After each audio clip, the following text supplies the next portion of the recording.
Welcome, everyone. We are live. Today is Thursday. Today, today is Thursday, and my boy is already singing. Oh, he's singing his heart out, this sweet one. But today, I wanted to tell you what I'm learning from a broody hen. You see, I had to look it up because I've never experienced a broody hen before. But what they do is they begin to sit on an egg. Whether the egg is fertilized or not, they sit on it. Okay? And they sit on it, and it looks like they're being non-productive. You see, and this is why farmers get anxious, is because when a hen is broody, she doesn't eat. You know what I mean? She doesn't eat. She doesn't drink water. She doesn't do anything but sit on that egg. There's a reason for that. Because she is there and just sitting. To us, it looks like, oh my God. This lesson has two parts to it today. To the farmer, I could lose my chicken. This is the farmer's process. I could lose my chicken, I could lose my eggs. I could lose my livelihood. So he does, or she does, the farmer does everything in their power to break the hen of its brooding nature. But you have to look at the nature of the hen. She sits on an egg, not indefinitely. She sits on an egg for a certain amount of time. I don't know how she knows how much time, but they say to you within 3 weeks, your hen should break free of her moodiness. Do you, her broody attitude. Do you know why? Because the egg hatches in 21 days. But if the egg doesn't hatch, she just gets off the egg. If the egg hatches, she gets up and she teaches those little chicks how to do things. And she keeps them warm. Right? So after 21 days, the hen does something. Now, as I was sitting here contemplating these things about the hen, I was like, well, she doesn't have, you know how when you're in a cave and you put a line, day one, day two, day three, and you get to day six. And on day seven, you put that line through the six. That's 1 week. And then you do it again, you know, and you count right up into 21 days. Hens don't do that. So how do they know? You see, there must be a feeling that we are not aware of that they do. You know what I mean? There's a feeling that they do. It's a feeling they have to tell them when to and when not to. So it's not that she's brooding, because when she broods, she also doesn't lay. So again, the farmer is concerned. For what? The farmer is concerned with its livelihood. Look at the price of eggs. When this is the second part of understanding. We rush. We rush. That's what we do. So here's the farmer thinking about, oh my God, if this hen doesn't get up, she's not going to lay any eggs. If she don't lay any eggs, I don't make any money. I don't make any money. I can't pay for the farm. I can't pay for the farm. The government's going to take the farm. The bank's going to take the farm. So the farmer now becomes worried. Instead of, and that's what we do. That's the other side of what we do as humanity. We rush. Tomorrow we're going to continue this, but from a seed perspective. We rush. Understand? Sulin, just be patient with me. We're talking about the hen and how she broods and the law. As humanity, we go through moods as well. We do not give ourselves enough time to go through the mood naturally because of the external pressures that tell us you don't have time to sit here and complain. You don't have time to cry. You don't have time to think about things. You don't have time to contemplate because rent is knocking at the door. So you've got to get up and go make this money and pay your bills. That is the external pressure that we have from the outside world that puts a dampener on our growth. So I'm using it in comparison to what the hen does. The hen will sit on an egg when she broods. And if you leave her alone, she'll get up in 3 weeks. But because she's not allowed to sit on that egg for 3 weeks, because within that 3 weeks, because she doesn't eat right and she doesn't drink, it means you're now going to have to cater to her.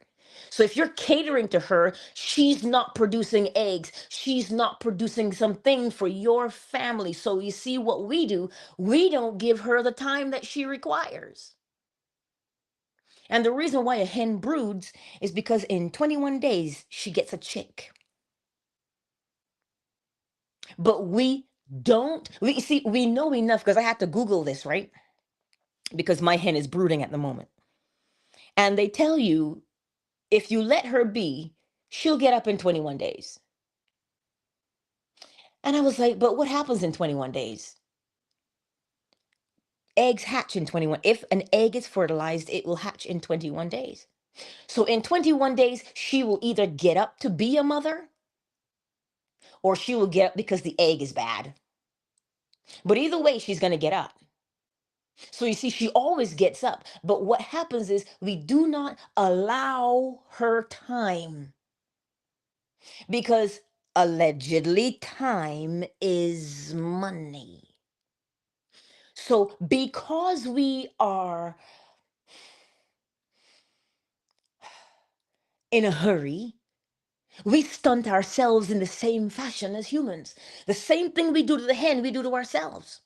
We do not give ourselves enough time to brood. Why? Because if we took the time to assess what was going on in our lives, to see what this habit is that keeps showing up and holding us back, we would change because we had the time. We were allotted the time to change. But we are not given that time. The whip is always cracking in the background. Do, hurry. It's like we're curling. Now, if you don't know what curling is a Canadian sport. It's an ice sport. A giant stone, and you have a broom, and this stone, you slide it down the ice, right? And there's a sweeper. So there's one who throws the stone and one who sweeps in front of the stone to keep it smooth so the stone goes down. And what do? The guy who's this, I think he's a skip, is he?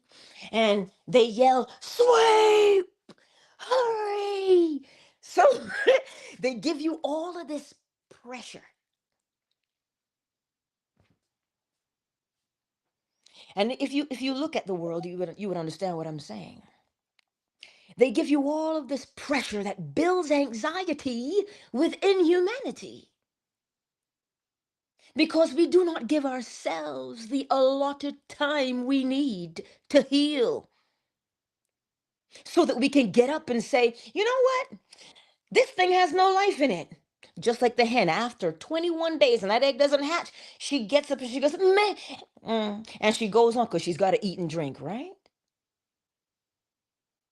But if we are allotted that time to ponder, to brood, to sit on the problem, and we see the solution in those 21 days, well, we would act, wouldn't we? And we would change. But because of the external forces that say you don't have time for that, real men don't cry. Real men just rub some dirt in it. What now? What do you mean a real man? He's not unreal. A man has emotions and he has feelings, and they have to feel them. Just like women have feelings and emotions, and we have to feel them. So, how then do we give ourselves the allotted time? We give ourselves the time through meditation. Hmm? We give ourselves the time through meditation. You find a quiet place to sit. Oh my God, Angela, there's no quiet place anywhere. Oh, but there is. You see, if you have the quiet within you first, you will find a quiet place on the outside. And the reason why it seems like a struggle sometimes is because we are never quiet within. We're never quiet within. I heard my coworker say yesterday she's looking for headphones, like noise canceling headphones, because she doesn't want to hear any external noise. People are too loud. And I sat there and I thought to myself, there's no quiet within you. That's why. You see, when there's quiet within you, you can walk down any crowded place and it will not affect you because you're not drawn in that fashion. As within, so without. When you are quiet within, well, how does one get quiet within? You meditate. How, Angela? How? You sit or you lay down or you recline and you breathe in through the nose, out through the nose, over and over and over again without allowing yourself to fall asleep. Because once you begin to get that relaxed, you understand, it is easy to just cross over into sleep, but hold on to your alertness. Okay? You're just going to relax.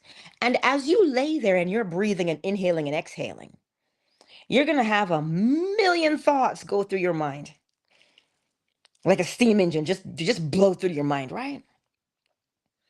But every time the thought comes in, just go back to inhale, exhale, nothing else.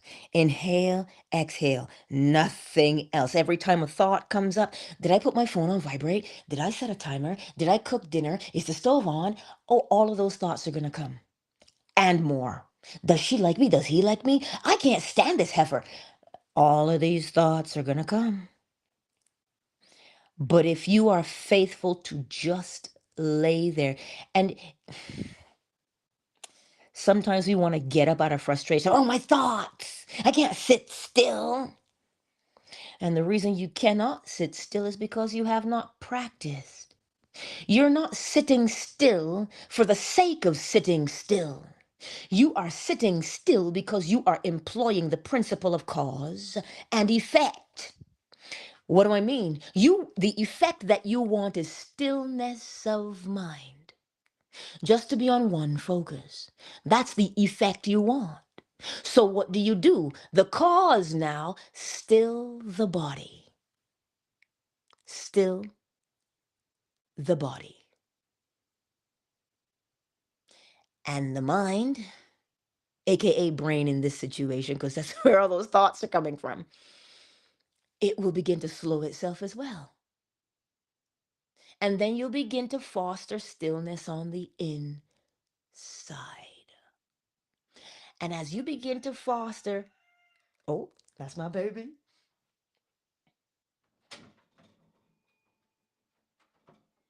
As you begin to foster stillness on the inside, you will find that time itself begins to slow down. Not because it is, but you are focused somewhere else. This is how we give ourselves the time to brood. You see, there are many questions floating around inside of you. And if we spend some time in the silence and the quiet, the answers emerge from you. And you get up with this surprise. Oh my God, I was trying to figure this out. I was asking this question. So today, my beautiful friends, give yourself the time to simply just brood.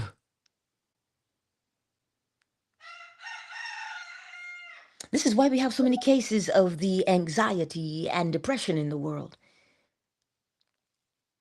because it's moving so fast. You're not given any time to catch your breath, but I'm teaching you today how to catch your breath. You sit down, you lay down, or you recline. And you inhale through the nose and you exhale through the nose. Don't count how many times you're inhaling and exhaling. But mind you, if that's what's going to help you focus on simply inhaling and exhaling, well, then do it. Right? But just inhale and exhale. And you're going to have all these thoughts. And you're gonna start to feel you're gonna have to scratch here. You're gonna have to scratch there. You're gonna want to stretch. You're gonna want to fidget. It's all right. Do it. But come back. Come back to the inhale through the nose and exhale through the nose every single time. And if you are patient with yourself, you will realize, you see that quietness that you have just begun to develop within yourself? You will begin to crave it. Quiet, stillness, peace on the inside. And when you do that, all those answers you've been looking for will show up for you, right? That's what's going to happen. All of those questions you've been asking, you may not have been asked, you may have journaled them, you may have cried about them, but the moment you take your time to just be still, we don't do stillness, quote unquote, naturally. We learn. We learn through practice. Bruce Lee did not become a master by not practicing. So you do not get up out of frustration. Oh, meditation doesn't work. I can't even quiet myself. I'm too fidgety. I have ADHD. I have ADD. I can't just sit here. See? You see what we do to ourselves? All we do is practice laying there and inhaling and exhaling. And the reason why insomnia is also on the rise is because at night we lay there and oh my God, my thoughts, my brain never turns off because you have not practiced. You cannot turn the mind off. You have to understand what the mind is. The mind is awareness. You are always aware of yourself. So you cannot stop it. But what you can do is turn your awareness to one thing. What are you aware of doing right now? Are you aware of laying down? Are you aware of driving? Are you aware of walking the dog? Are you aware of bird song? My rooster, I'm aware of my rooster because he's singing. So I'm aware of him. So you see, you cannot turn the mind off. You cannot stop the mind. But if you comprehend or understand that the purpose of awareness is to always know who you are, where you are, why you are, that's where all those thoughts come from, based upon who you say you are. So if you're laying in bed and you look at your watch and you go, tomorrow's the 28th, Saturday's the 1st, I don't have rent. Oh my God. What do you think sleep will be like? You're hyper focused on what fear. So the body's chemical response to fear is not rest. So how do you turn from the fear? By laying there and practicing your inhale, exhale. Why? Because the solution is also there to help you figure out how to manage your rent. The solution is there, but you cannot see it because we're like children jumping in a puddle and the water is muddy and we cannot see our reflection, and thereby we think we cannot see ourselves. But if we stop jumping in the puddle, the dirt sinks to the bottom and the clear water remains. And when you look at the clear water, what do you see? Your own reflection. So if we learn to focus on simply the inhale and the exhale, that's all. Just breathe. Just breathe. Didn't Faith Hill say just breathe? Hello? Just breathe. And the answer that you are seeking, because you've already asked the question, the answer that you are seeking is there. But you can't see it because we're too busy. We're like the farmer poking the chicken. Get up, get up. Instead of giving her, she's doing something. She's taking the time to contemplate. So let us do the same thing. And that is how we begin to minimize the external noise, the poking and the prodding from the external world. Again, I'm not telling you something I don't have to deal with. What do you think? You think that I am Miss Know-it-all and I got my shit together? You think I don't have to get up and do this every day? But you know why we count it all joy? Because we know how to change. That's why you count it all joy. We may have trials, we may have tribulations, cause and effect. But when you determine, when you say to yourself, wait a minute, what would I like to become? That is always step one. Well, sometimes it can be step two, because step one really is becoming aware of what you presently are. Because when you see what you are, you can decide, I want to be that, or I don't want to be that. So you see, always being aware of what you presently are will help you to decide, is that adequate? Is that appropriate? You see, the scripture will tell us faith without works is dead. Okay? Faith without works is dead. But you see, faith is the cause of the work. So depending on the level of your faith, that is the level of work you will perform. So if you know that imagining creates reality, Neville Goddard, if you know that imagining creates reality, what is imagining? You sitting there, oh my God, what am I going to do? And you're thinking of the worst case scenarios. You are imagining. You are imagining. If you sit there and you go, I wonder what it would be like. What would my life be like if I were successful in this area? And you now start to imagine all of the good things.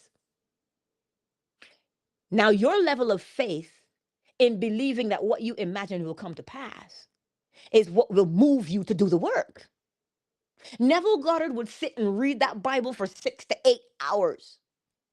Do you know what it is to sit and read the Bible for 6 to 8 hours a day?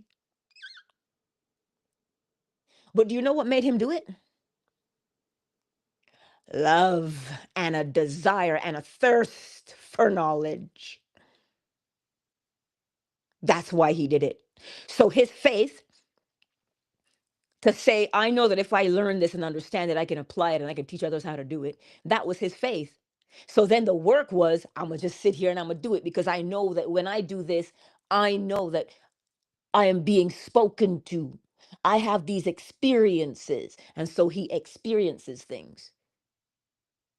But we think work means going out there and throwing mud at the wall to see what sticks. Oh, let me try this. Let me try that. Let me try this. Then in actuality, if we would but have faith, and I know you want to say it, the size of a mustard seed, it doesn't mean to have big faith or small faith. It just means to have faith and identify the level of your faith. And it is that faith that you apply. You know what? I know that if I do this thing, my life is going to change. I just know I will. I know that if I do this, my life will change. And when you know that with every fiber of your being, all of a sudden, as if by magic, but believe me, it is not. It is cause and effect. It is correspondence, as within, so without. When you say, I know, then something opens up. Something opens up. And the first thing you say is, oh my God, what a coincidence. I was just trying to find an idea to do this. It is not a coincidence. It was you who did it.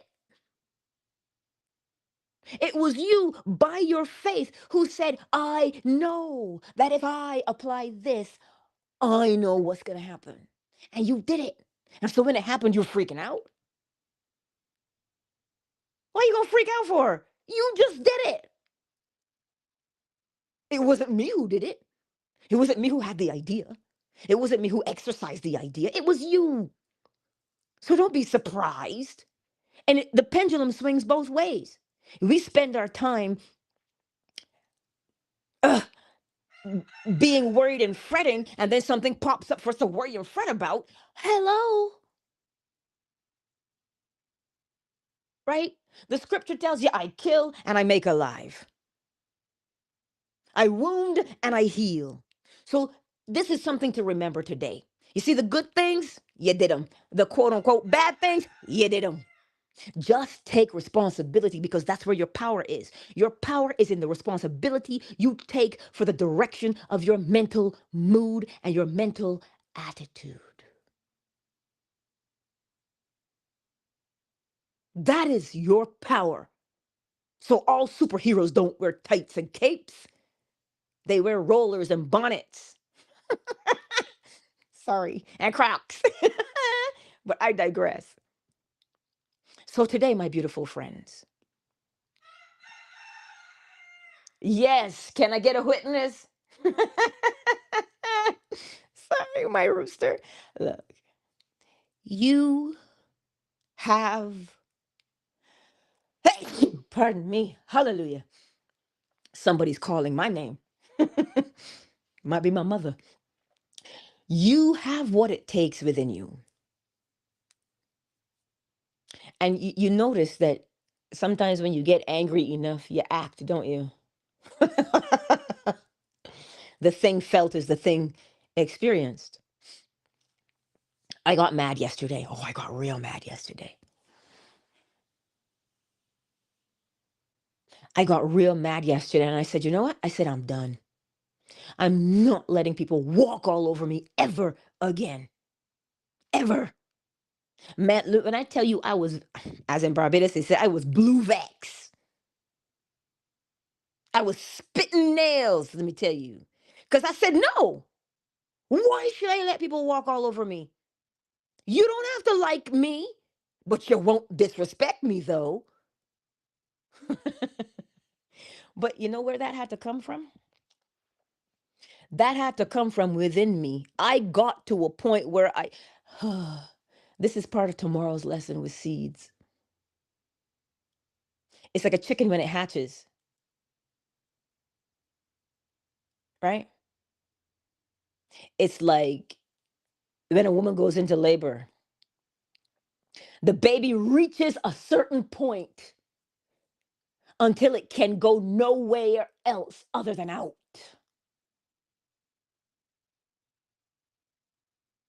This is what life is. So don't for one moment think, oh, I'm not changing. Yeah, you just don't feel that change enough. And it's all right that you don't feel it enough. It's just like the hen on the egg.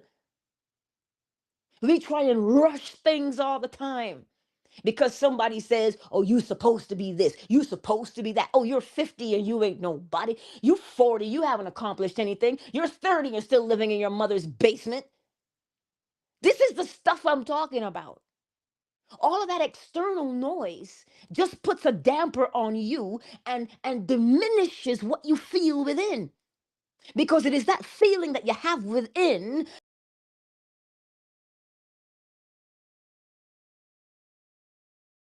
volcano. It builds and it builds and it builds. But you see, we don't give ourselves any time for that. So how do you make time?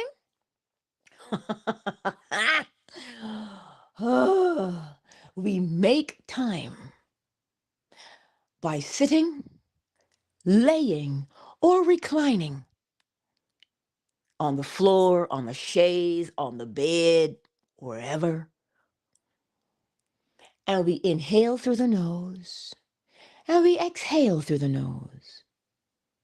We inhale through the nose, and we exhale through the nose over and over again.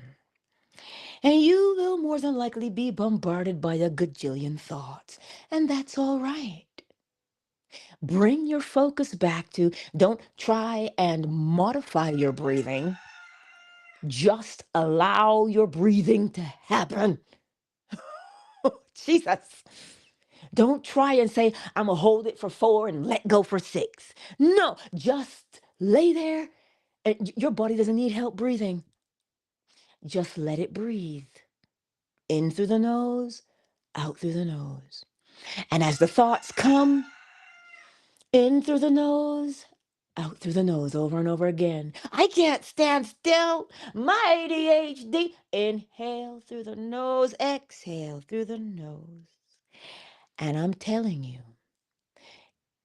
all of those thoughts and worries will begin to fade away, not because they've left you, but you've now become more aware of your breathing than anything else. But you've got to stay the course. Do you comprehend what I'm saying to you today? Stay the course. Because the more you practice, now here's how you make it easier for yourself. Choose the same time every day. Choose the same time every day that you can commit to. Don't say, oh, I'll do it at 1 o'clock today and 2 o'clock tomorrow. No, choose. Take your time and choose the time that fits you best, because then you will be faithful to it. And a funny thing will begin to happen to your body. If you, every morning, I'm on here 5 o'clock. I was here 5:10. Shh. But you know what that window of time is when you see me in the morning. So for you guys, it's 7, right? 7 a.m. Eastern Standard. So you know that's the time I'm on. That's the time I'm on, because I get up, I get online, I go down and I make my tea, and I leave the house by 6:20 so I can go to work. So I committed to 5 o'clock because I can do that and I can stay faithful to it. So when I tell you to choose a time every single day, do it the same time every day. And when your body gets close to that time, it'll start to relax for you. If you're doing meditation, right? Whatever it is that you have practiced doing, your body will get used to that and prep you and signal you and say, oh, it's that time. Just like Molly at work. At a 3:45, she gets up out of her doggy bed and she stretches. She does the downward dog. And she goes and she stands by the corner because she knows what time it is. She can't read the clock, but she knows. Same time every day, Monday through Friday. So choose the time of day that you will commit to. That's how you make this exercise easy on yourself, and so that you stay faithful. And when that time rolls around, assume the position. Don't change it up. Choose the position that you're most comfortable in. If you find that sitting is best, do it. Laying down is best, do it. Reclining is best, do it. But just choose the one that's most comfortable for you. And that is how you begin. Over and over, day in, day out. Oh my God, Angela, are you talking about setting a routine? Well, that's what the rest of the world would call it, a routine. But you know what it actually is? It is the principle of rhythm, an ebb and a flow. You see, when we start to call things by their right names, then we don't get confused. Oh my God, what a habit. No, it is a rhythm, a pattern, a way you do things, a rhythm. And rhythm always compensates. So, whatever kind of effort you put forth is the measure of your reward that you get back. So, if you go into your meditation with the anticipation that you will soothe your inner thoughts, your inner mind, your spirit, and you will receive answers, if you go in there with that attitude, what do you think you're going to get on the outside when you're done? You're going to get the peace you've been looking for. You're going to get the answers you've been looking for. Anyway, listen, I have yacked on enough today. I have yacked on enough. And I don't even know if Sulin is still here. I see you, Sulin. I don't know if she's still here, but I hope it makes sense now. The better man says I really needed this lesson. Hey, so did I. So did I. Don't get that twisted. I keep telling you guys, this is how I talk to myself, and you guys just happen to show up in the morning. Right? Hey, Solo Breezy, it's symmetric. I see you here in these Twitter streets. And if you find today that this uh, recording, this live stream, whatever, was helpful, share it. Whatever platform you're, share it. Hello, Michael, my lovely KZ. Welcome, darling. I see you guys here on Fanbase. So today, my beautiful friends, what you gonna do? Are you gonna test it out for yourself? Hmm? Because I mean, I can get here and talk to you all day till I'm blue in the face. But it means nothing until you are moved enough to try it. Or should I say, practice. And we all know that what we practice, we become. We know this. The baker, the sculptor, the kung fu master, the chef, the teacher, the dog trainer. It doesn't matter what you are. The farmer. Whatever we practice, we quote unquote perfect. You know this because you live it every day. You bite your nails. Whoo, you're going to be a pro at biting them nails. Yeah. So then, if we know that we perfect what we practice, well, then where does the power lay? In choosing what to practice. Let me get the chime. You already had bird song. You already had bird song. Oh, before I go to the chime, let me say this to you. I have picked up extra hours. So my night times, I won't be doing night times anymore. Normally I do a nighttime lecture at 10 p.m. Eastern Standard Time, but I'll still be at work. So I won't be doing nighttime readings anymore. But the great news is this. I have over 1,500 videos on YouTube. I'm doing my best to get them all into their playlists so that you can go back and listen to any lecture. And because I've got to restrict my time now, I've opened things up for my members. So starting March the 1st, if you are a member, if you're a paid member on any of my platforms, YouTube or Patreon or Fanbase, if you're a paid member on any of those platforms, you need to send me your email address and I will email you every single month. Every single month, the first of the month, I will email you 2 recordings. One of them is a meditation, and the other is an inspirational message. My mornings won't be affected. We'll still be here live in the mornings. But if you are a paid member on any of my platforms, starting March the 1st, you will be getting 2 recordings. But you have to send me your email address. Okay? You have to send me your email address so I can send them to you. Because I'm just going to set them up. I'm just going to automate the process because I've got them recorded already. Hello, right? So that's what's happening now. We have the workshop coming up on the 8th. The great news is I don't have to change the date on that one or the time because I work after that workshop. I work after the workshop. So fancy that, it worked out. And it's still 2 for 1. You can sign up for that. Did I put it in here? It's in the YouTube chat. It is on my TikTok wall and it's on my fan base to sign up for the workshop on Saturday, March the 8th at 10 a.m. Eastern Standard Time. So those are the announcements. Remember, my evenings are now gone. Like no more evenings until something changes again.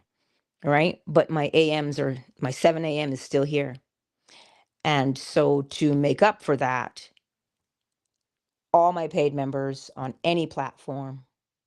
So you can find me on Patreon if you want to become a paid any paid membership in any tier.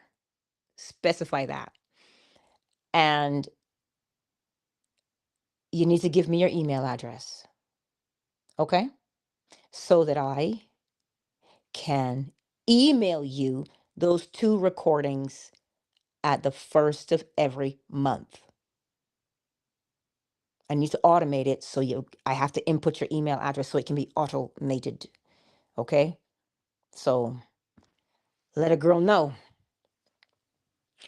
Anyhow, let me get the chime.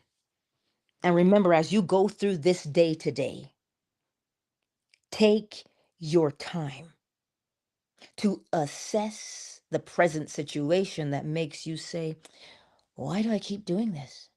Why am I always treated in such a fashion? Take your time and meditate because you've already asked the question.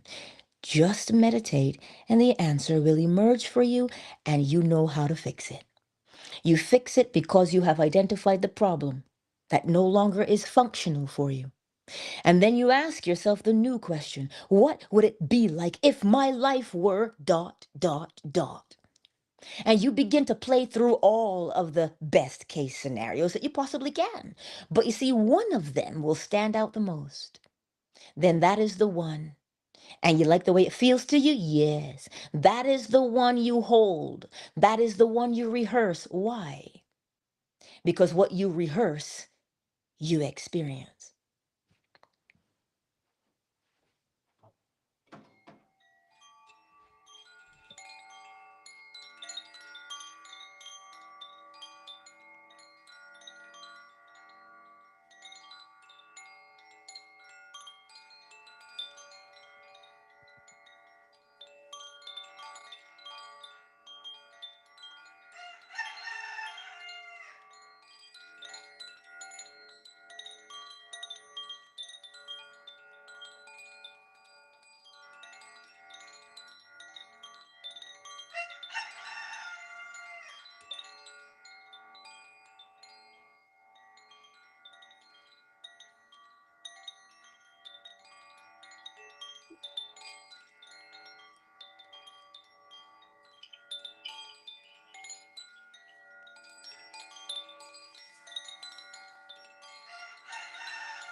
Countdown initiated. 5, 4, 3, 2, 1. Much love to each and every one of you today. Go forth and know that you are loved. Truly, deeply, madly.